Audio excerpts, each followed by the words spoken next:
예, 안녕하세요, 여러분들 반갑습니다. 이번 시간에는 HD의 한국 조선의 양 종목 함께 살펴보는 시간 갖도록하겠습니다. 네, 금일 한국 조선의 양의 주가가 고가로는 3.60, 종가로는 2.76으로 마무리가 됐고요. 어, 최고가는 아직까지 전고가를 돌파하지 못했죠. 전고가 16만 1,500원인데 오늘은 16만 1,300원. 뭐 그래도 그럼에도 불구하고 상승 나왔고 화이트 캔들 나왔기 때문에 뭐 긍정적인 부분이 있습니다. 기술적 관점에서. 네, 우선 뭐 기술적 관점에서 한번 살펴볼까요? 이거 뭐 여기 지금 화면 여기 월봉인데 월봉에서 3중 패턴이 좀 나오고 있죠. 그래도 한번 이제 추세선을 그어볼게요. 따라라라.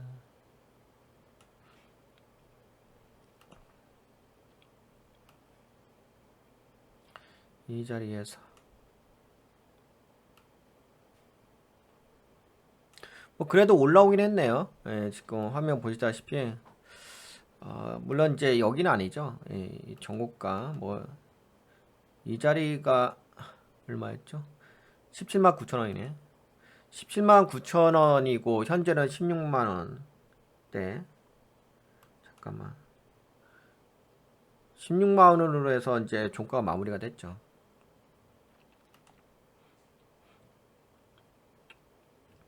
그리고 네, 이렇게 좀 상승의 모양새가 있고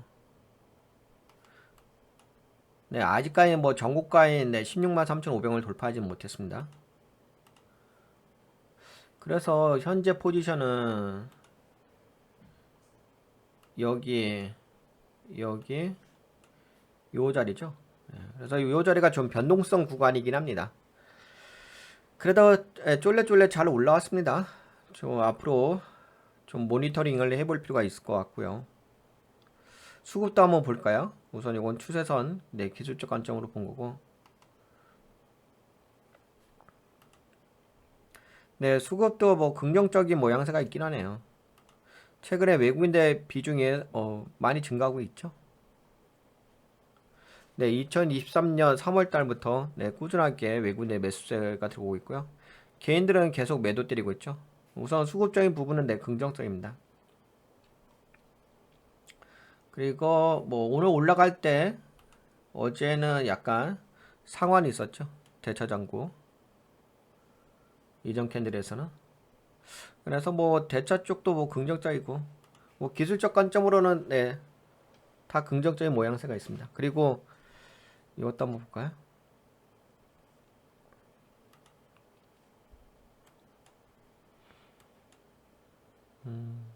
지금 약간은 그 행보성으로 조정이죠. 물론 5일선이 21선 깬 건 아닌데 약간은 행보성 조정. 근데 이제 이게 이전 캔들 자체가 하락장악형 캔들 나왔음에도 불구하고 다시 상승장악형 캔들로서 또 받아친 부분이 있습니다. 네, 예, 그렇고요. 여기까지는 기술적 관점으로 한번 같이 봤고요. 그 다음에 재료 관점으로 본다면 수주 관련된 이야기가 계속적으로 나오고 있죠. 근데 뭐 여러분들 이제는 그 조선 쪽에 수주 관련된 이야기가 나와도 그렇게까지 피부에 와닿지는 않죠. 왜냐하면 수주를 했다 하더라도 뭐 주가에 그렇게까지 큰 영향을 주는 건 아니라서 실제적으로 좋은 소식이긴 한데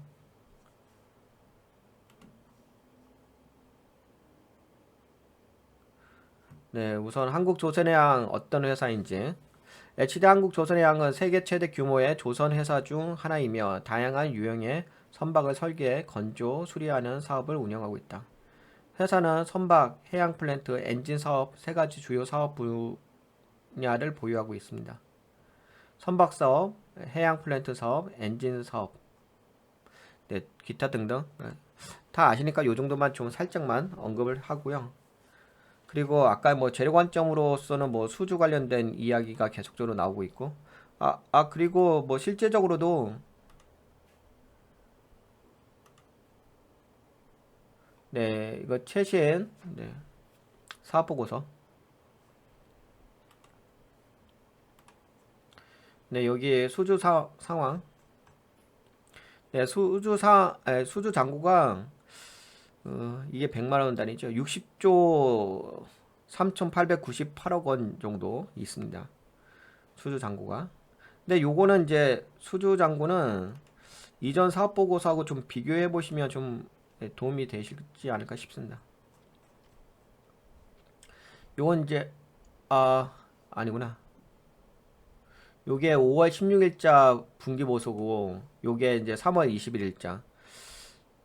요때가 그 수주잔고가 60조 3천억 원 정도 됐었고요. 지금 이게 보고 있는 게 이게 최신 분기보고서인데 5월 16일. 지금이 7월 8일이니까는 68조 2천억 원이로 증가했죠. 그러니까 이전에는 이제 수주잔고가 60조 3천억 원 정도였는데 60조 3천억 원에서 68조니까 8조가 증가한 거죠. 그래서 이런 부분이 긍정적인 면은 있습니다. 수주잔고가 증가하는 부분은. 그리고 뭐 아까 기사로 보셨다시피 연간 목표 93%를 달성했다는 소식도 있고요. 수주잔고도 증가하는 부분도 있고, 그 다음에 이제 최신 재무 상태 이거 좀 살펴볼까요? 그래도 예의상 단위가 1,000원 단위예요. 자산 총계가 우선 이렇게 말씀드릴게요. 이거부터 이야기하면 좀 어지러울 거니까 제가 좀 정리해서 말씀드리도록 하겠습니다. 뭐 재무상태표. 자산 대비 부채가 61% 정도 되고요. 자본율은 39%입니다. 그래서 이게 그 자산 규모가 32조 5,098억 7,763만 8천원 정도. 이렇게 이야기하면 좀 그렇죠. 그냥 32조 정도 되고요. 부채가 약간 반올려서 그냥 이야기한다면 19조 9천억 원 정도가 부채고, 자본이 12조 5천억 원 정도입니다.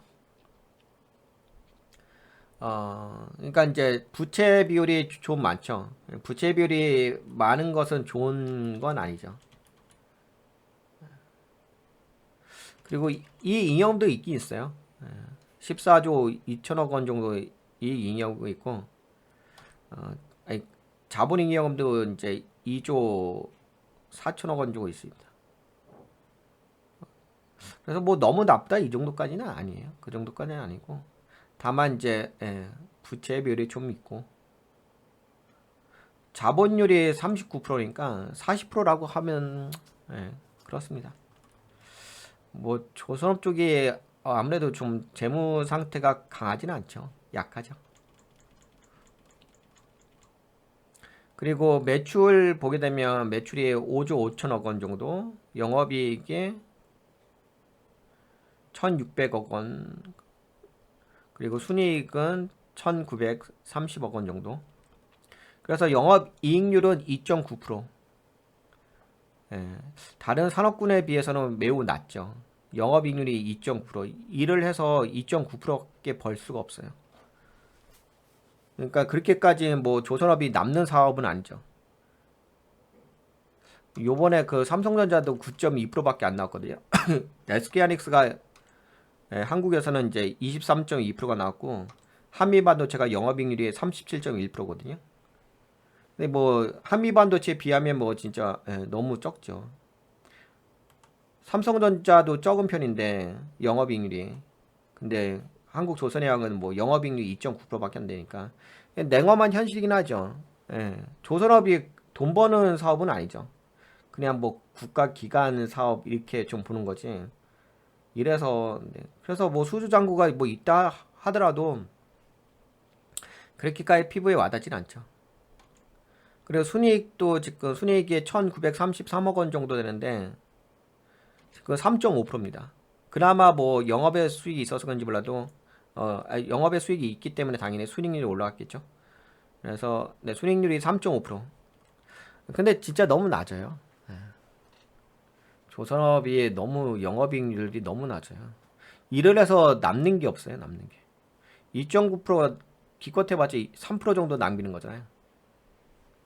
근데 이제 여러분들 그 해외 종목 보시게 되면 해외 종목에 뭐 여러분들 다 아시는 뭐 마이크로소프트라든지 뭐 알파벳, 테슬라 뭐 그다음에 TSMC 대만에 기본적으로 다 영업이익률이 30%를 깔고 갑니다. 최근에 그 영업이익률이 안 좋은 게 테슬라가 5.5%죠. 이것도 안 좋아서 5.5%인데. 근데 그나마 지금 한국조선해양은 HD 한국조선해양은 지금 뭐 조선이 뭐 슈퍼사이클에 접어들었다 이런 이야기를 하면서 조선업이 좋아진다 이런 이야기를 하고 있잖아요.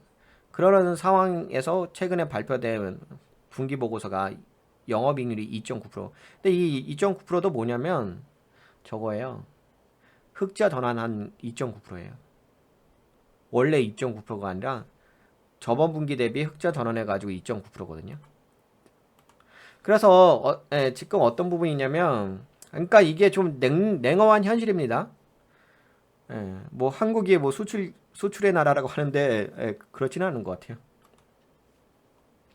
네, 뭐 미국 마이크로소프트만 해도 영업이익률이 44.6%, 애플이 30.7%, 엔비디아가 64.9%, 알파벳이 31.6%뭐 이러니까 기본은 요 정도 깔고 가니까.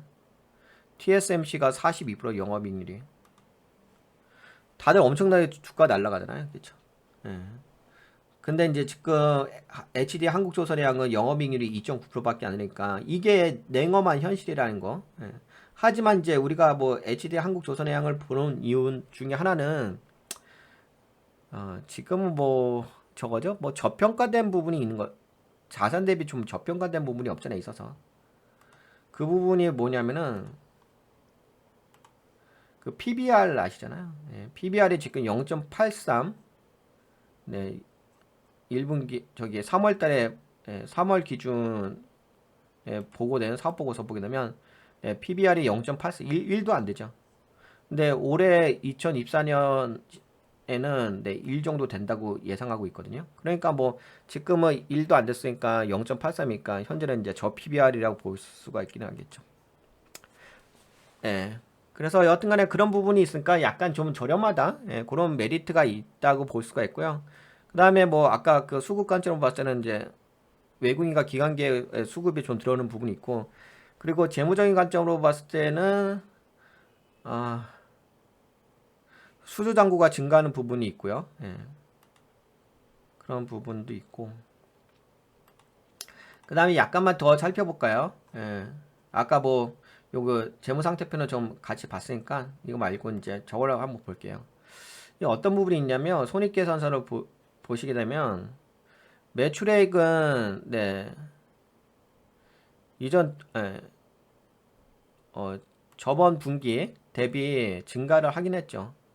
여기 이게 단위가 1,000원인데 4조 8천억 원에서 5조 5천억 원으로 매출액이 증가했습니다. 약 뭐 그냥 대략 한 7천억 원 정도 증가했다 볼 수가 있고 매출액이. 그 다음에 영업이익도 그러니까 이거 보시면 아시겠죠. 영업이익이 이전 분기에서는 손실이었어요.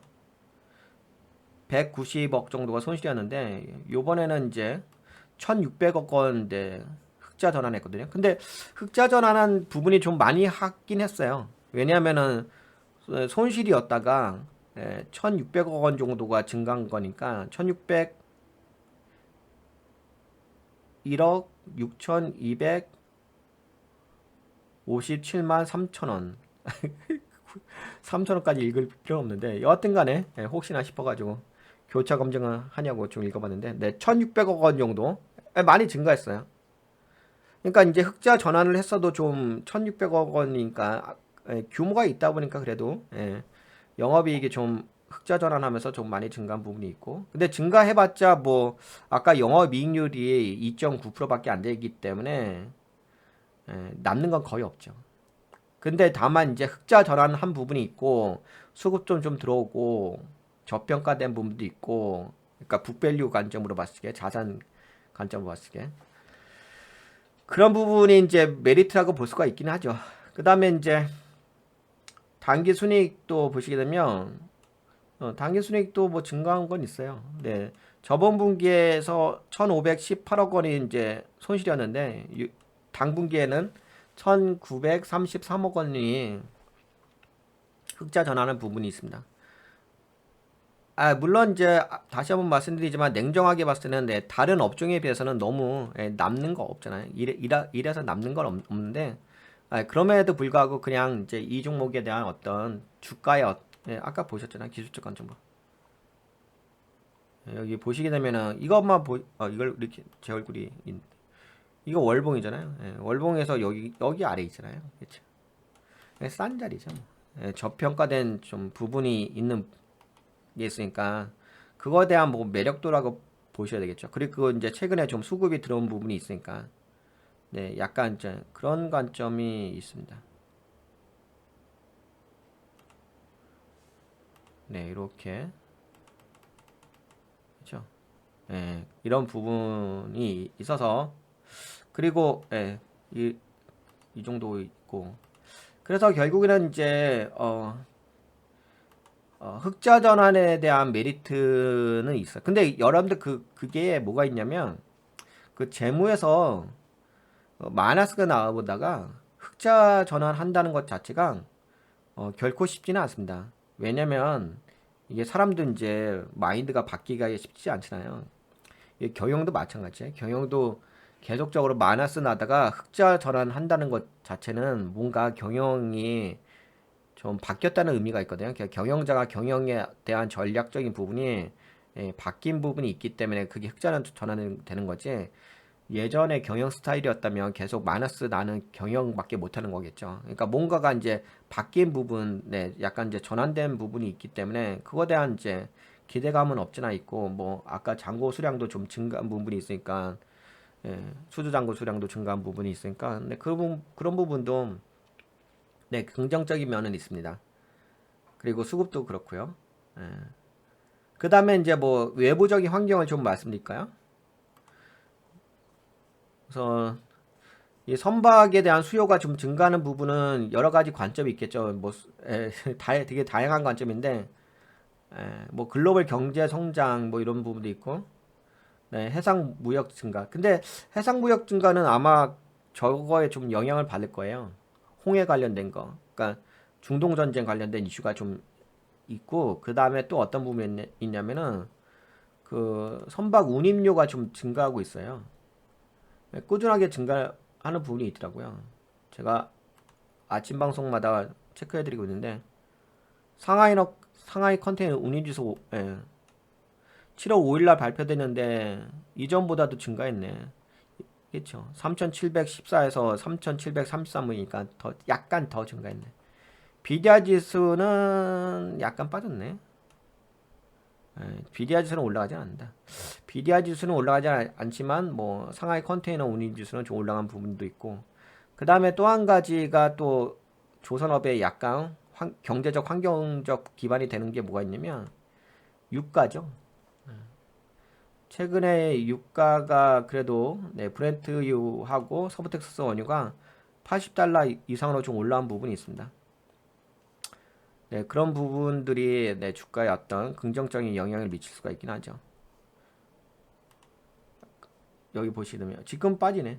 그래도 최근에 뭐 87달러까지 올라왔었고 브렌트유는 그다음에 크루드 오일 쪽은 84달러까지 올라갔다가 지금 약간 조정 주고 있습니다. 여하튼 간에 이런 부분들이 약간 그러니까 이게 지금 제가 여러분들하고 HD 한국조선의 해양 종목에 대해서 이야기하는 것 자체가 이 회사가 너무 좋아요. 이 회사가 엄청난 발전이 있을 것 같아요. 이런 관점으로 한다기보다는 그런 이야기는 아니잖아요. 그런 이야기는 아니고 왜냐하면 냉엄한 현실 자체가 뭐 흑자 덜한 것은 되게 중요한 거긴 합니다. 그거는 결코 쉬운 일은 아니에요. 만에서 났다가 흑자 전하는 건 어려워요. 경영자가 마인드가 바뀌었다는 얘기거든요. 돈 벌 수 있는 마인드로 바뀌었다는 거거든요. 근데 이거 자체는 의미가 있죠. 그리고 수주잔고 증가하는 부분도 의미가 있고 뭐 경제적 환경적인 부분도 의미가 있죠. 아까 뭐 중동 전쟁에 대한 홍해 관련된 이슈도 있는 부분도 있고 그래서 지금보다는 약간 더 성장할 수 있는 그런 기반은 되어 있다라고 볼 수가 있고 뭐 수급적인 부분도 그렇고요. 그래서 뭐 좀 주목해 볼 필요가 있겠다는 생각은 있습니다. 그리고 아까 이거 보여드렸잖아요. 이게 PBR 자체가 워낙 저 PBR이잖아요. 0.83밖에 안 되잖아. 그런데 이제 올해 1.04로 기대가 되는 거니까 뭐 이런저런 것들 보게 된다면은 뭐 지금보다는 약간 더 상승에 대한 기대감이 없지 않나 이런 건 있습니다.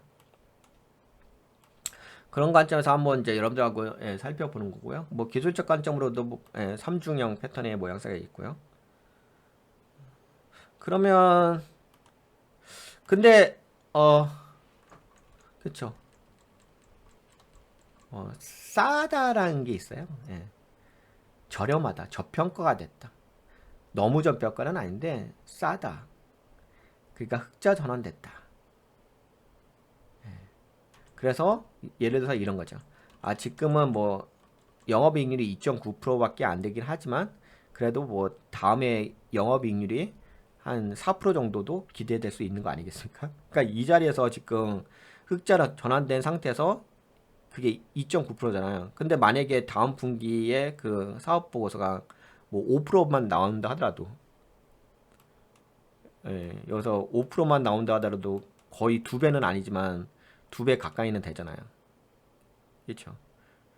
6%가 나온다면 만약에 영업이익률이 6%만 나와도 영업이익률이 두 배로 넘어가는 거잖아요. 그러면 진짜 많이 성장하는 거죠. 영업이익률이 두 배로 갑자기 증가할 수 없는 거잖아요. 예를 들어서 이런 느낌이에요. 어떤 느낌이냐면은 두 배로 증가한다는 것은 이런 느낌이 있어요. 그 알파벳 구글이라는 회사 아시죠? 여기가 영업이익률이 30%거든요. 31.6%거든요. 그 이 회사의 그 영업이익률이 두 배가 된다는 얘기는 60%가 된다는 얘기예요. 그 60%가 된다는 얘기는 엔비디아가 지금 64%거든요. 그 엔비디아처럼 주가가 엄청나게 올라가게 되는 거예요. 탄력성이. 그만큼의 추진력이 커지는 거죠. 주가의 상승 추진력이. 그렇다고 한다면 지금 HD의 한국조선해양이 2.9%밖에 안 되잖아요. 근데 만약에 다음 분기에 6%가 된다. 그러면 뭐예요? 2.9%가 6%라면 두 배잖아요. 두 배만큼 성장한 거잖아요. 영업이익률 자체가. 강한 거죠. 그러니까 실제적으로 영업이익률이 6%밖에 되지 않는데도 불구하고 이전 분기 대비 두 배 성장한 거잖아요. 영업이익률이. 그 얘기는 아까 이야기했잖아요. 이런 느낌이라니까요. 알파벳이 갑자기 영업이익률 두 배 성장돼가지고 60%가 되는 거하고 똑같은 거예요. 이런 비율이잖아요. 영업이익이라는 게. 그러니까 영업이익이라는 게 그런 거잖아요. 내가 그 제품을 만들었는데 그 제품에 대한 이득을 남기는 수준인 거잖아요.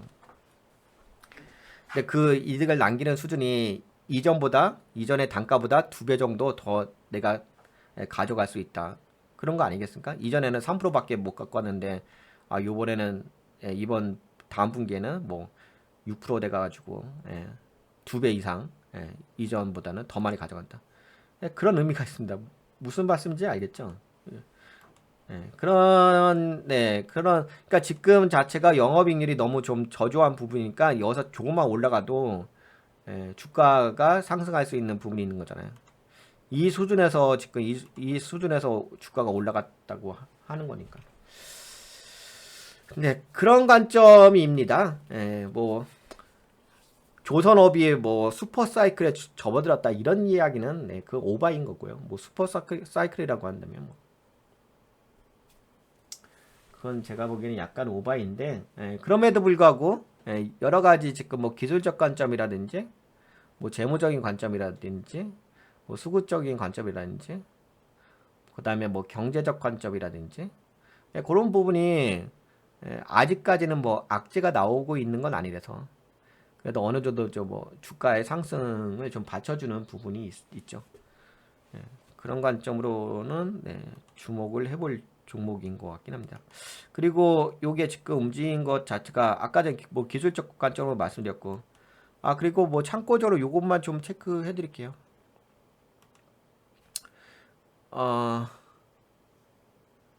참고적으로 체크해 드릴게. 근데 이게 지금 추세가 상승이래 가지고 물론 이제 올라가다 보면 뭐 플래그가 나오면서 조정을 받을 수가 있긴 한데 여하튼간에 그렇습니다. 뭐 그것까지는 뭐 제가 굳이 거기까지 깊게 들어갈 필요는 없을 것 같고 예, 우선 뭐 이번 시간에는 여러분들과 함께 약간의 그 HD 한국조선해양의 종목에 대한 어떤 가치 평가를 좀 해봤어요.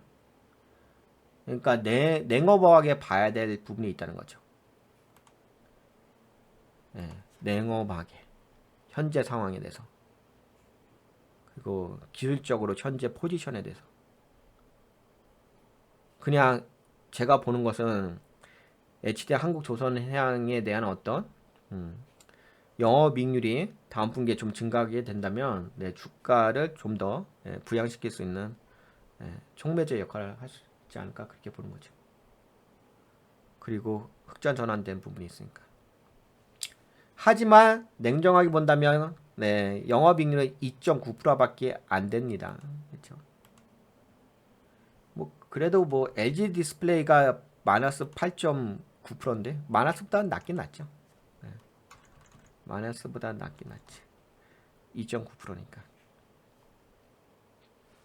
근데 이제 약간 그런 게 있죠. 예, 현실적으로 뭐 해외 종목들은 뭐 영업이익률이 30%가 다 기본적으로 깔고 넘어가니까 뭐 한국이 수출의 나라라고 하지만 실제적으로 뭐 수출해봤자 뭐 2.9%밖에 남길 수가 남기지 못하는 수준이니까 요거는 현실적인 부분이 있다. 그냥 경제학 관점으로 봤을 때 배만 들어가지고 2.9% 남긴다는 거잖아요. 순익률은 3.5%밖에 못 남기는다는 거고 최대. 그리고 혹시 다음 분기에 6%까지 남긴다고 한다면 그냥 6% 남긴다는 거잖아요. 다른 회사들은 기본적으로 30% 40% 남기고 있는데 근데 그것만으로도 현재로서는 뭐 주가의 그 상승의 하나의 요인이 될 수 있지 않을까 그렇게 보는 거죠. 냉엄한 현실입니다. 냉엄한 현실을 뭐 현실을 인지하고서 투자 전략을 가져가셔죠. 현실 그렇죠. 네, 그러면 여기까지 볼까요? 접근하는 관점에 대해서 말씀드렸을까? 이거 말고 뭐 맞다. 저거 하나만 더 봅시다. 아까 너무 짧게 봤는데요. 저걸 보죠. 현금 흐름표도 봅시다. 네.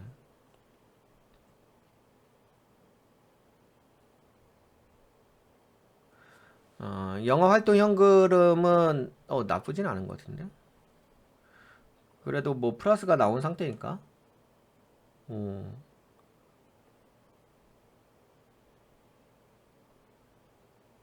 네, 영업활동 현금은 나쁘지 않네. 오, 그래도 괜찮네. 찍히는 게 있네. 여기 얼마죠? 이게 1,000원이니까 7,593억이네. 나쁘지 않은데? 영업활동 현금은 플러스네. 그쵸? 투자활동 현금도 플러스니까 요건 이제 마이너스가 나오는 게 낫죠. 단기 금융자산의 증가가 플러스가 나왔다. 뭐 요건 그럴 수가 있긴 있는데 그냥 참고로 보시고 재무활동 현금도 긍정적이죠. 마이너스가 나왔으니까. 현금성 자산은 분기 말 현금성 자산은 증가를 했죠. 3조 6천억 원으로.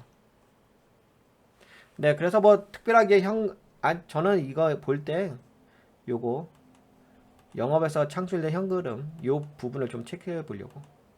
여기까지 마이너스가 나왔다고 한다면 약간은 그 뭐죠? 캐시점 마크를 해죠. 어떤 거에 대해서? 이 손익계산서에 대한 그 흑자 전환한 부분에 대해서 약간은 좀 물음표를 달 수밖에 없습니다. 왜냐면 현금 흐름표하고 이 포괄 손익계산서가 좀 매칭이 안 되면은 그 현실적으로 그냥 안 맞을 수가 있거든요. 근데 이거는 지금 그래도 플러스가 됐으니까 뭐 긍정적인 면이 있죠. 이게 의미가 있죠. 포괄 손익계산서의 어떤 뭐 매출이라 아니 영업이익의 의미가 있긴 있죠. 아니 당기순이익이. 네, 여하튼간에 그래서 뭐 너무 좋다 이 정도까지 아니긴 하지만 그래도 뭐 긍정적인 면은 있다라는 말씀드릴게요. 네, 그러면 여기까지 뭐 재무적인 부분 살펴봤고, 그 다음에 모멘텀적인 부분은 네, 그냥 환경적인 부분 좀 살펴봤고, 그 다음에 뭐 기술적 관점과 수구적 관점으로도 살펴봤고, 됐죠? 그러면 다 살펴봤죠? 네, 그럼 여기까지 할까요? 아, 저는 이번 방송을 통해 가지고 그 조선업에 대한 현실을 우리가 직시하자는 부분도 있었어요. 예, 뜬구름 잡는 이야기로 네, 접근할 건 아닌 것 같고 그냥 이제 예, 냉정하잖아요. 예, 돈의 세계란 건 냉정해서 영업이익률이 2.9% 예, 흑자 전환했다. 예, 그런 부분이 있는 거고. 다만 뭐 수주 잔고가 증가한 부분은 긍정적이기도 하고 그다음에 뭐 현금흐름표에서 영업활동 현금흐름이 또 플러스가 되어 있는 것도 긍정적인 거긴 하죠. 그 조선업이 그 자산이 크다고 하는데 자산이 그렇게까지 큰 건 아니에요. 다 기본적으로 뭐 삼성전자도 자산 규모가 470조 깔고 가고 있고요. 네, SK하이닉스도 자산 규모가 네, 103조 깔고 갑니다. 한국조선해양의 그 자산 규모는 32조예요. 그래서 혹시 뭐 큰 배를 만들고 하니까 뭐 자산 규모도 크고 그럴 줄 아시겠는데 예, 반드시 뭐 다른데 기업 대비 그런 영역도 아닙니다. 그래서 약간 이제 배가 크다 보니까 그 큰 배를 이제 수십 척 건조를 하니까 예, 그런 좀 약간 좀 과장되게 느껴지긴 하죠. 근데 뭐 자산 규모라든지 뭐 매출 규모라든지 예, 그렇진 않죠. SK하이닉스가 매출 규모가 12조가 깔고 가는 거니까 여기는 이제 조선은 5조 정도 겠죠. 네, 그래서 그냥 이제 큰 배를 받는다 하기 때문에 뭐 이 규모가 크다 보니까 뭐 부채 비율은 당연히 뭐 60%가 있어야 되고 그런 건 아니에요. 냉정하게 그냥 조선업은 그냥 흑자전환 2.9%다. 아, 이 정도 수준이다. 다만 지금은 좀 저평가 PBR이 1 이하니까 저평가된 부분이 있으니까 그 나머지 부분이 좀 저평가된 부분을 약간만 더 주가를 부양시킬 수 있는 그런 환경적 그런 부분이 있으니까 주목해보자 라는 것이죠. 네, 그러면 여기까지 볼까요? 재테크 관점에서. 네, 여기까지 보도록 하겠습니다. 어떻게 이번 방송 좀 도움이 되셨나요? 네, 도움이 되셨다 생각되신 분들은 네, 돈같이 유튜브에 오셔서 멤버십 가입해 주시고요. 그 다음에 일로도 오세요. 같이 투자라도 함께 하시면 좋을 것 같습니다. 네, 여러분들 수고하셨습니다. 안녕. 건강하시고요.